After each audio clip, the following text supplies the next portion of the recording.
my sister, she had an experience with someone who was even asking her if they're like lions coming out on the street in Africa, like we're living in a forest. Yeah, exactly.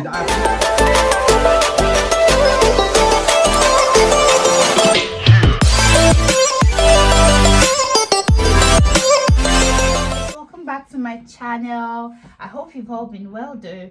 Well, today I'm bringing you something special and really hot. I'm here today with my friend Femi. Okay, so Femi is going to be here on my channel for the very first time, and we're going to be having a very serious topic. I'm sure it's one of those topics you all would love to hear, or you want to learn about, or you want to know about. Okay, so today we're going to be talking about growing up in the UK versus growing up in Nigeria. That is one topic a lot of people would like to learn about. Definitely. So Femi, you had, you spent part of your life in Nigeria, and then you moved to the UK. When you were a bit younger. So how's your experience like? Can you tell me how what your experience was like while you were in Nigeria, and then your transition into the UK as well? Okay. Yes, I did move from Nigeria at a young age. I actually came from a middle class background in Nigeria. So my parents went working class, and they were not super rich, but they were very comfortable. So at a young age, I think I moved possibly GS1 or people enter GS1 in Nigeria. But I left Nigeria GS1. I don't think I even spent 2 weeks after I entered GS1, so I left, and then I came to the UK, and UK was just it was a culture shock. I didn't expect the whole thing. I didn't have any imagination of what the UK would look like, or any other country. For me, Nigeria was just the world, and then moving to the UK was just completely different. Like, some of the things I was mind blown away, like, is this for real? And some other things I was like, well, okay, it's no different from Nigeria. So what are the things that were like mind blowing? Okay, mind blowing. I think first of all, the infrastructure. I don't want to touch into the economy and all, but I feel like everything here is just very organized. The road, train, tram, underground tubes, like they have this sort of infrastructure in place for every single thing. So there's not more traffic compared to Nigeria. So I think the infrastructure was it was on point. Again, the social life of things as well.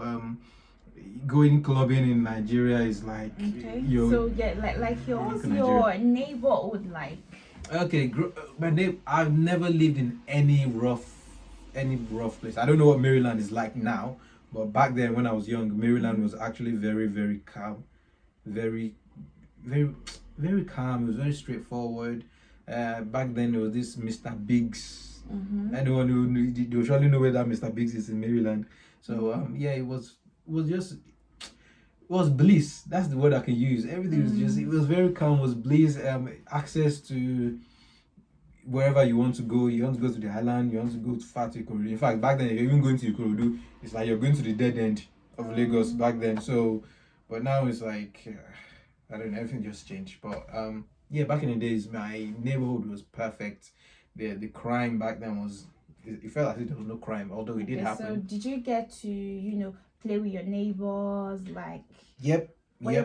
You could actually go to your neighbor's house if you come over to yours as well. Do you guys like play on the street or? Okay, we played in the compound, but the compound was really huge because we weren't the only ones in the compound. And you had neighbors. Yeah, we had neighbors, so we all knew each other as kids. I remember Christmas time. There was this Christmas time at some point. No one even expected it. It wasn't planned at all. Every single one of the neighbors, we made food and we were all giving it to each other. Nice Christmas gift that no one expected. Yeah, I think that's a norm in Nigeria. At least if you know your neighbors, of course, good neighborhoods.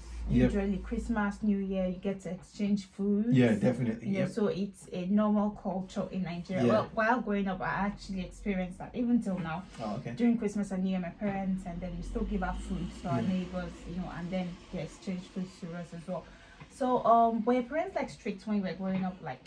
Okay, in Nigeria, okay, strict when it comes to the educational sector. They were very strict because my parents wanted the A's, and they wanted you to be like the clever child in class. They wanted you to be like where they could compare their kids to their friends' kids and be like, oh, my kid is more clever than yours, he's spectacular, all that. So I think they were mostly strict in that educational sector, but everything else they were very loose about it. They're very loose. So like they let you go out freely and Free, then there was nothing, no, because they knew like we won't join gangs or we won't do the wrong thing. Again, you know, at that young age, I feel like at that young age, that's even you're more likely to fall into the wrong hands. But this, like, there was none of that there because I don't know. It just felt like they trusted us to that extent. So, so did you like play all the children game at that oh time yeah, while growing up? Tinkle, we did all that. Is it draft? I remember I used to play draft. I was very good at it. What was there's this one they called again? Ayo. I'll see the older people play. So I'll start playing with my siblings and my cousins when they come and stay with us during the holidays. And yeah, is there any game I didn't play? What else again? This pad game. Yeah, I know that one that has the rings on it. Yeah, like the water game. You have to. Thank you. All of the water game. Yeah, I know that game. So you. Well, it was fun growing up in Nigeria. Definitely. Well, I think, even when it's raining as well, under the rain, we get it. Rain, go away. Well, I think I had a lovely childhood myself as well. Although we had an uncle who was living with us at that time, Uncle Morrison, and then it was really strict. We had neighbors were living upstairs and then he wouldn't want us to go downstairs to play. So when he's not around, we sneak out and then we'll go and play before he comes back. So somebody has to watch the gate. And then he will say him, go back, and then arrange like that. I really had fun. We did those games, we did Tales by Moonlight, like story time and all of that. My childhood was fun. So yes, from your Nigerian childhood experience, so coming to the UK, how was it for you? How did you feel? How's the neighborhood? Okay. Was it what you expected, or was it like something you had back in Nigeria? Like, how did you cope? How did you fit in? How did you blend into the system? Okay, right. First of all, I never even saw myself moving away from Nigeria at all. Obviously, as a kid, you just go where your parents are going. So if your parents are going to China, you too, of course, carry yourself, go China. But coming to the UK for the very first time, like I said, I didn't have any expectations of what the UK or any other country would be like. But I just felt like when I came, I was like, okay, this is the UK. This is it. When I came, there's no difference on this for Nigeria. Even I remember my younger sister was like, oh, she had this thought that the UK everywhere will be gold, the road will be gold, everything. Even me, I looked at her like, you're all self too much. But yeah, she I think she had that idea. But for me, I never really thought about all this type of things, what life would look like in the UK. But when I came, it was just a huge shift from having this close-knit family to close-knit neighborhood to everything is just like the opposite here. Everything's just the opposite here. Opposite in what sense? Okay, for example, here it feels like you keep to yourself. You and your neighbors, you keep to yourself. There's this sort of privacy to yourself. But in Nigeria, it's more open. Your neighbor, it's not as if they don't know you, they don't see you. But in Nigeria, hey, how you did? They love football, this type of stuff. Like you go out with your neighbor, but here it's just like it's the complete opposite. Yeah, they don't do that here. So I think that was one of the things I had to learn really quick. Yeah, I know, right? And then you could have neighbors that you're seeing yourselves every day, every morning, and then nobody says hi. At all. And then you just, oh my god, at all. Yeah, that's really, really scary. But like Nigeria, I know now. Even if you talk to your neighbor or not, at least good morning, good afternoon, whatever, just for courtesy or for greeting's sake anyway. It doesn't mean you have to be really close or you have to be friends. Exactly. But there's this sense of, having a community. Yeah, community, yeah. It's not as if they don't know you here. Like, they know you, they see you every day. If something is wrong, I'm sure they can detect, but it feels like they won't come to you, they won't come, they don't approach you to talk or anything. They keep to themselves mostly. I feel just the normal British way of life for themselves. It's normal for them, but for us it's not. It's completely different. So yeah, I remember when we moved to the UK, we lived in London first, talking to some of our Imbo neighbors, like although not they were very, very open because they spoke to us knowing we were from Nigeria. I think the fact that they were open was because London at that point was a metropolitan city, and everyone was there. If you're looking for Arab, white, black, green, blue, everyone was there. But so it was I say London was fun growing up in, but not fun in the sense of making new friends, feeling like you're still in Nigeria, although you're seeing Igbo people there as well. But I don't think on the long term London was just, it wasn't that place to actually live in. Why? Because it was just full of gang members generally.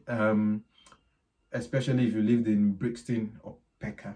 Like Peckham is the Nigerian side, Brixton is the way Jamaican. back, was it 2004 story? Yeah. The gang thing. So to be honest, between the year 2000 and the year 2010, if you were in London, anyone who lives in London will know this. They call it civil war. So the gang crime, and you know, gangs in Brixton versus gangs in Peckham. So now imagine two gangs fighting, and then you that are living in Peckham, you have separate gangs. They're not all fighting against each other in Peckham. So I know, like, you could wear a grey color now and go to the, I don't know, the next street. The gangs, they will think you're an enemy, they'll stab you, and that's it. So even if you're not even part of the gangs, even if you're just a good boy doing your own thing, like, London it wasn't the place to raise up a black teenager back then, because it was hectic. So but that was part of the reasons my parents decided, you know what, we can't let our kids live in this type of neighborhood community, because it was dirty and it was rough and abandoned places. In fact, it was like going to Oshodi. Wow. You get some place, you look like, okay, so this is the London. There's no difference with this one and Oshodi, being in Oshodi. Yeah. So we from London we moved to Preston. That's when I actually became more and more exposed to the British culture, because Preston was just a predominantly white society, and I feel like we were actually the first generation blacks in there. So a lot of the white people weren't used to seeing black people. So when they see you, they're out of curiosity. They just want to know you, and so they ask you the question, "Where originally are you from?" Even if you were born and raised in UK, that question you can't escape it. Where originally are you from? They just want to know. Will I say that's racist? I don't know. I think they're just curious. You know, sometimes I've really had lots of people, and then I've heard as well, you know, some whites just think Africa is a country. It's a country, yep. Like, and that is so annoying. Yep. What happened to the world map, you know? I know. Can you think Africa is a country? Yeah. So that's why they ask the question, and then sometimes like, can you speak Africa? And my sister's work colleague at work, and then they called her like, oh, that should come and speak to somebody, please, she should come and speak Africa to this person, and she was like, I swear that is so super annoying. Like, how can you categorize the whole of Africa as a country now? Yeah, I think, like I said, moving into Preston, that, like I said, it showed me the typical British way of life. And I think one of the things, speaking of the way they view Africa, is like as a country. Africa is just a country, and so they don't care whether you're from Egypt. I remember at some point, in my high school, one of the girls, even the teacher, didn't even know that Egypt was in Africa. I know, it's like they saw Africa as this.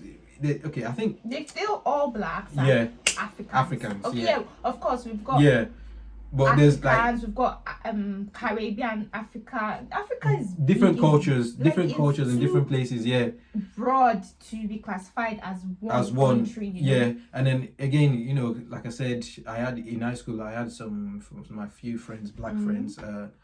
Some of them were Nigerian, some of them were Ghanaian, because we're speaking pidgin English, so in a way we could relate to each other.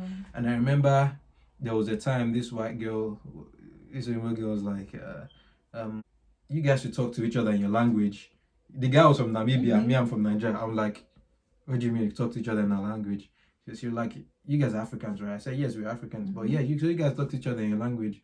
I'm like, we don't understand each other's language. And then she looked like she was lost, literally. She was lost. And I think, again, this thing was like part of their media, the way they portray Africa as poor, Africa is this. Okay, fine, we know what Africa is like in some places, but not everywhere. But their media shows it like, literally everywhere in Africa is poor.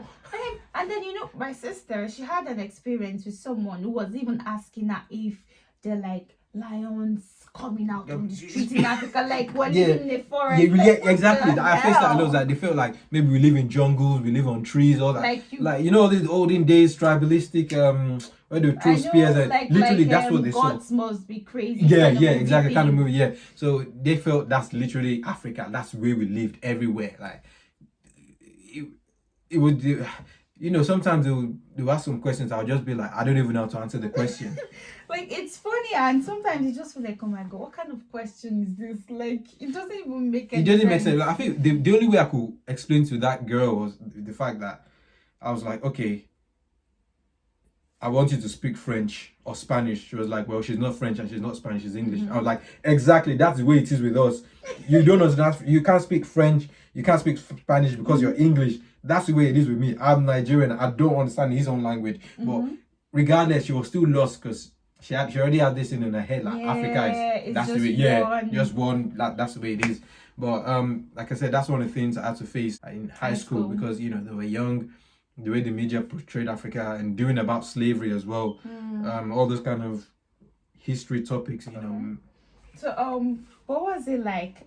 Yes, so you guys, when you moved into the UK, were at London and then you moved to Preston. So how was it like? Did you have that freedom of going out, making friends, and you know, like No. you did in Nigeria? No, not at all. Not at all. That's the thing. That's one of the things I actually had to adapt to, I had to change it because it was a surprise for me seeing my parents from this loose and free to Uptight. yeah, very uptight. Making friends was bad. In fact, if you walk outside the door and say you're going to the corner shop to buy something, they saw that you've joined a bad gang.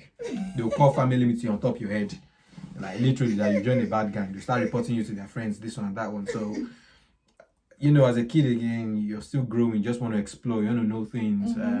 I think back then I'd get some after school detention and then they won't tell you that you have a detention, they'll just send a letter to your home address. And then me, I'll come back from home, I'll be like, my brother be saying, show only a year, see yourself. After school detention. And then I'll be thinking to myself, why did I even collect this one? Like, no one even told me anything. So it's like, all these things together and then the experience, what they've seen in London with the gang crime, they just wanted, so like making friends was bad, literally. So growing up in Preston, we had no friends at all. So Preston was a bad memory. Like, in fact, I don't like thinking about it as much as possible. I just try to avoid it. I remember also there was a time my dad bought something on eBay. It was in Preston. He told me to go and pick it up. You know, I haven't been to Preston in a long time. And then when I went there, when I was in Preston, I actually went to the house we used to live in. It was in front of this army barracks. I went to my high school there. I saw everything. It's like, there was this cringe in me, like, just get out of this place. Sorry. Yeah, like literally, I had that feeling like, yeah, this place is not for you. Just get out. Like, driving around, looking at all these places, and I'm like, you know what, I'm leaving, bye. Like, but I met our neighbors, our Igbo neighbors we lived with in Preston.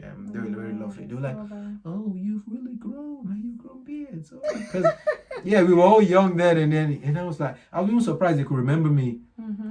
When they told me, they were like, oh, how's your dad? Oh, my dad's called Victor, his normal name. But they used to call my dad Nigel. So they call, how's Nigel? I was like, oh yeah, it's fine. How's your sisters? What do you do now? I told them, oh, I work and this. Oh, that's nice. You guys were really young back then. I'm surprised. I even told them, I'm surprised you guys could even still remember me. But I think one of the things is that with my particular neighbors we lived with, like, they lived in South Africa during the apartheid period. So they know what Africa is like. So they understood the culture. In fact, the man himself, I think he was in the army, he retired. So he understood. Is this Swahili? He could speak it fluently. Really? Yeah, wow. He could speak fluently. That's nice. He understood it. I think he grew up in South Africa, during the apartheid period, so he understood. So we could relate in a way, despite the fact we were from different background. We could relate in a way. But how's Nigeria? When last did you go to Nigeria? I spoke to them all that, but I was like, yeah, it was fun, but it was fun speaking to them. I think that's what made Preston a bit more open for me. But apart from that, Preston was just a zero. Like, wow, I can imagine living all the fun in Nigeria. Yeah. So that's the thing. I felt like I had more fun in Nigeria than in the UK. So again, I understood my parents. They didn't want us to join gangs, and the funny thing is, even Preston was just a quiet place. You hardly see any gang, hardly. Like even the so-called gang was just maybe a group of people playing football, and maybe they're going them, and then my parents will see them and be like, "Oh, see, that's gang over there, that's gang over there," literally. And then the crime in Preston was in fact, it felt as if there was no crime. Although it happens, but maybe all these shop theft, Yes, shoplifting, yeah, or shoplifting. stuff. Yeah, that was the Blame crime them, there. you know. I can imagine, like, you know, okay, of course, in Nigeria, there are some really rough areas. Imagine Yeah. parents that live in those kind of areas. I know how they want to protect their kids. Mm. And then moving from Nigeria, that you probably were in a serene environment, and Yep. then you're coming into the UK. London is now everything, you know, is now like having a chaos at Yeah, that time. chaos, yep. You wouldn't want to mix up Of course, bringing yeah. up your children in that kind of environment. So I Yeah. really understand how they feel. Yeah, but I actually had this conversation with my elder sister. Like, yes, I understood they didn't want us to join in gang, but even my elder sister, like, yeah, the way they went about it was just completely wrong. Like, living in Preston, the way my parents went about it was completely wrong, because the only thing for us was, in fact, my dad actually said this to one of our teachers. The only thing we have was to eat, read, and sleep. You can imagine. Were you like in a boarding school or what? So you went No, to it was a the day school. It was a day school. In fact, my dad was like, this was parents' evening.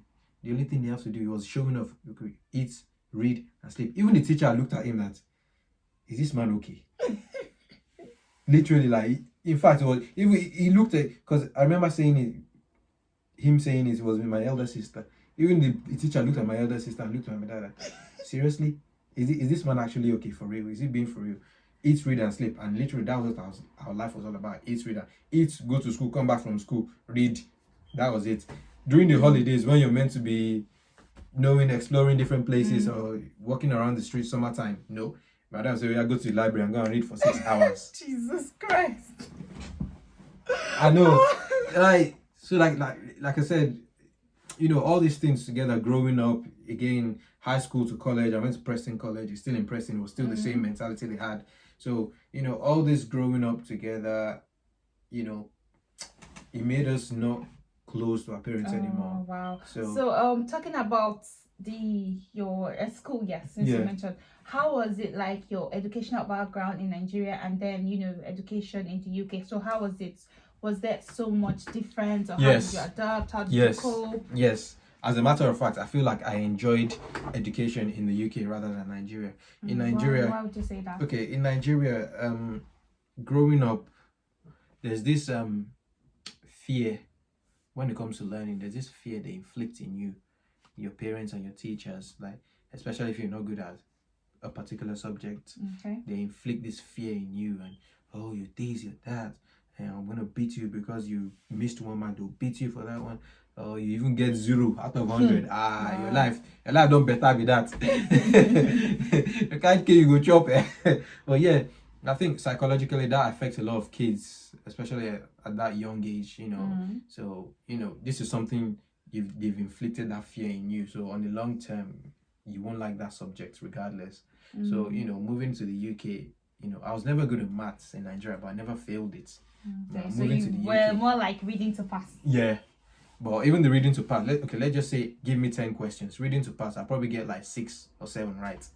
That was in Nigeria. But when I moved to the UK, like, in fact, I think that was the very, very first time a teacher actually sat down with me and talked me through how to solve equations. For real. Like, in fact, even me going, I was actually impressed with the man was so calm. He was an old man. I'm sure he would have been in his 60s by then. He sat down, taught me everything, and this was me that I'll be getting 6 out of 10. I was now getting 8. Wow, at least 8.5. you stepped up. Exactly, that's the thing. Like, I was never good at math, but I never failed it. That was the thing. I never failed it.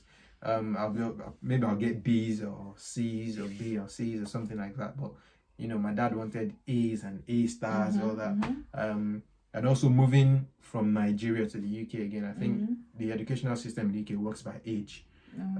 Like I said, I was in primary 4 when I went to GS1 in Nigeria. So I was very, very young. So when we moved to the UK, my dad wanted them to put me in the top class.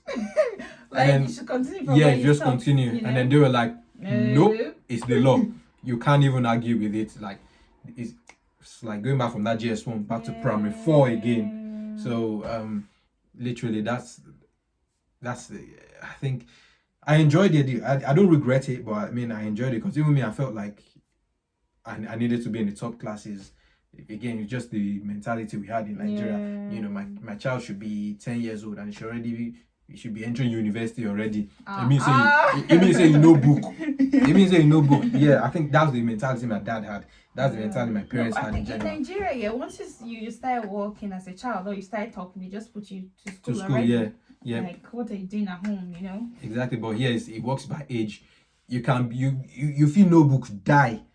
If you're not the right age, they won't put you there because they feel on the long term, it's psychologically it's going to affect like you. Haven't really you've not developed developed your yet, brains and that's something. That's something I then noticed in Nigeria. they load you with so much Yep. in Nigeria because even now, like children, kindergarten, you see them like lots of books, homework for the weekend, and I'm like, exactly. Come on. I know it's like they don't make so much. Yep. The British people generally don't believe in that. They don't believe like life should be about education.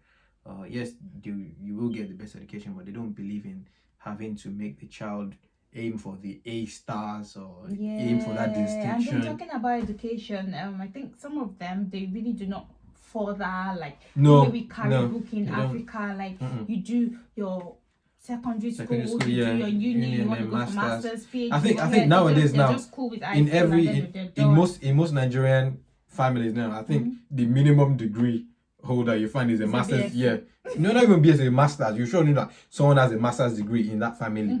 But for the British people generally, most of them, if they do after high school, that's it. The ones who want to go to college will go to college and uni, but after university, that's it. Man. You know, they don't see life as you want to crack your brain, you want to do this, you want to do that. But in Nigeria, it's like if you do not further your education, it's more like the end of the world. Thank you. Do you know? Yeah. But here, I think people can pick up other technical skills, other things could do. Of course, it's because they have an economy that is working. They have a system that's working. Unlike Nigeria, where nothing is working. So how are you going to do it? So you need to go to school to get a good job. Yeah, okay, just speak on this technical skills and the economy works with them. Again, like I said, I did history back in school. And I think one thing that really helped the economy was not the education, although the education had been in place from the onset. But it wasn't as good as what it is now. If you're going to the best unis back then in the UK, maybe you're going to Oxford or Cambridge. Like this was in the 18th century, and I think one thing that actually made the economy really grow is the Industrial Revolution. I think a lot of people have heard this, but they might not know what it's like. That's when they started making more steel companies, agriculture, farming, that Industrial Revolution, but it was mostly about industries, heavy machinery, tractors, all that kind of stuff, producing cars, engines. I think that's all those skills was what brought up their economy till today. That's why the economy is really, really good. And that's something we don't have in Nigeria. I think in Nigeria we tend to focus more on the education than actually the economy and trying to build all this steel company, oil production, all that kind of stuff. But the only thing they focus on right now is the oil. In Nigeria, but oil really, and gas. That's it basically. Yeah. And then back in the days, we used to be one of those good countries that export palm oil, exactly. And then now everything just went down because when we found out. But naturally, I won't call them lazy people. One thing I noticed about them, British people in general, I won't call them lazy. Yes, they have the tendencies to be lazy, but once they say they want to do something, they actually do it. Yeah. And when they do something, they do it with passion, even though they don't love it. Like there's this cleaner we have, comes to clean our house, this deep clean. When she cleans, she does it with passion. Like I notice, like no complaints, she does it like everything's sparkling. And that's something I notice about even all my teachers, both in high school, college, and the lecturers at uni. They're doing their job with passion. This is something you won't find in Nigeria generally. No, I'm not saying people are not passionate in Nigeria, but I feel like it's just their way of life. It's just that with British people, whatever they do with passion. So if you're into cleaning, you do your cleaning with passion. If you're into bus driving, you want to be driving bus as a career, you do it with passion. But in Nigeria, which bus driver will be telling you, how would I put it?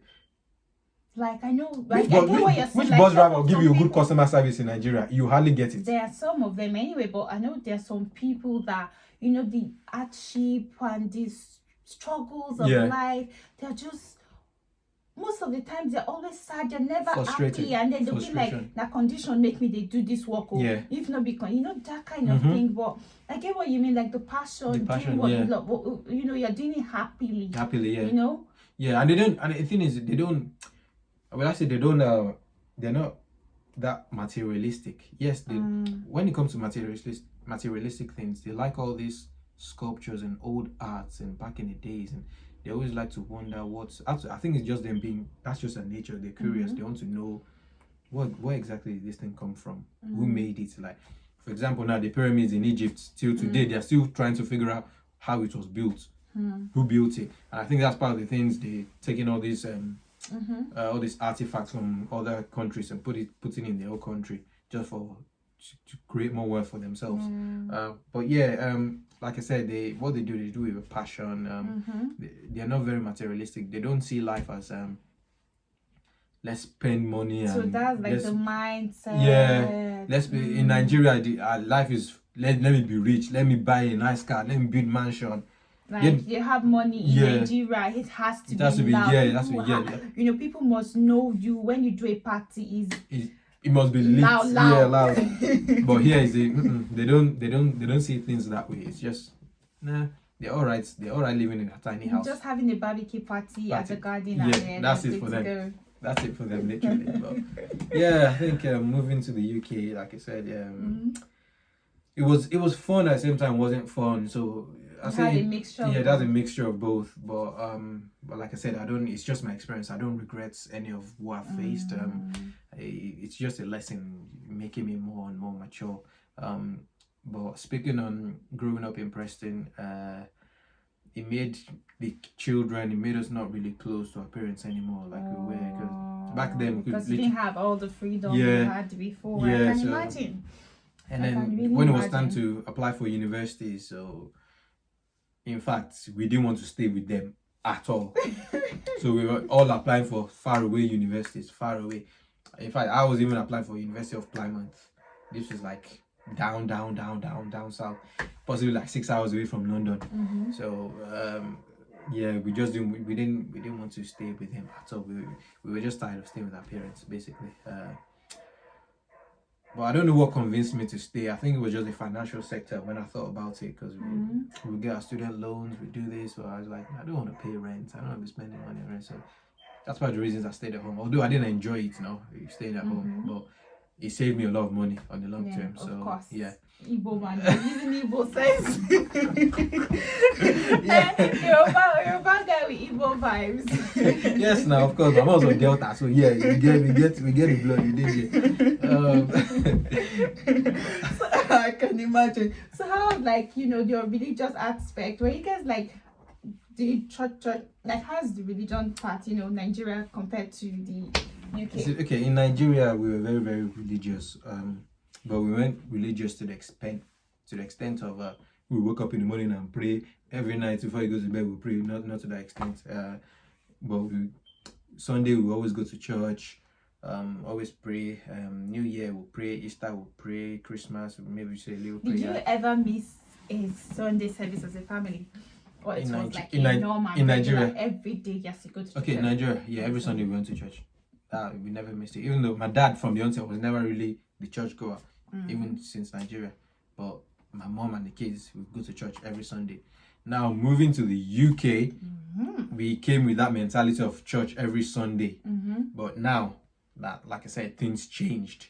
So this was me. I used to go to church. I used to do all these not usher in church, but all these the IT equipment in church and all. But like the technical stuff. Yeah, church. Yeah. I used to do it back in Nigeria, and then when I moved to the UK, I started doing it as a child.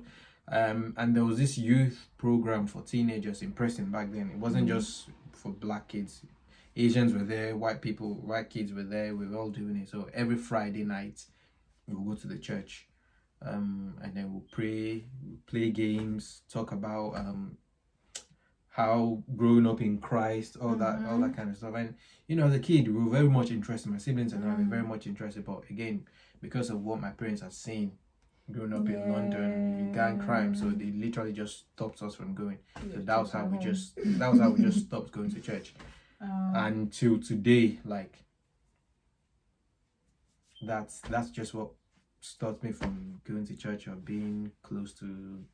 I would say it stopped me from being close to God, but let me say my Like you didn't take it like it has to be like a every Sunday thing. every Sunday thing. And then if I go to church now, it even feels weird. No. That's the thing, because whenever I go to church, it reminds me of what happened in the past. For real, like that's what I just do. Even though my dad's with him, he's always telling me, why not join the church choir? I remember I said it to him, you're the one who stopped us from going in the first place. So what are you on about? Why are you talking to us about joining the like? And then he was surprised because he wasn't expecting me to give him that reply, because usually we say, oh yeah, me too, I'm gonna join. You do this one, I'm gonna do it. But now it's like I was like, I'm not, I can't be bothered. I'm not doing it. I'm not interested anymore. All that kind of stuff. But he still says it. But now because we're grown up, he's not really forcing. Although he still says it now. But as you grow up, you pick the things you think this is good for me, and then this one is not good for me. Yeah. So for me, anyways, religion, that Christianity part, it was fire in my house. Like we had it hot. Yeah. We used to have like family pastors, come around. Sometimes you do night vigil in our house. Jeez, you dare not sleep. Tap you like or more. They just a night vigil. Hell, I'm like God. And then we do morning devotions. Oh. But we don't do night devotion. So when we wake up in the morning, we do morning devotion. And you can't sleep. And my brother, Brown, God, like when if somebody's sleeping, they'll tell you the next person to wake that person, and that wake is not like wow. So it's more like everyone is looking forward to who is going to sleep tonight. Oh my God, it was fun though. Like I was really more of a church person. I was everywhere in church. Drama, choir, dance. I was everywhere. I was the complete opposite. When I was everywhere in UK. church, and even all through from a child to my teenage years to leaving the house, university, and everything. Okay, so then I moved to Lagos. That was when I changed my church to growing up where I attended Winners, so living Winners is outskirts of Lagos. That's Alta, so I couldn't make Alta, so I joined the Starbucks. I couldn't get to do their what they call it Bible classes, so that's why I stopped. And then coming to the UK, I do Winners online, but my sister goes to Redeem, so I join her sometimes. The days we don't go to church, I still do my church online every Sunday. And then I feel like if I don't do church anymore, I don't feel comfortable. Okay guys, thank you for watching. I hope you had a swell time. If you haven't subscribed to my channel, kindly subscribe to my channel. I want to see your likes, I want to see your comments. Thank you for watching. Do take care and stay safe. See you in my next video. Cheers. Bye.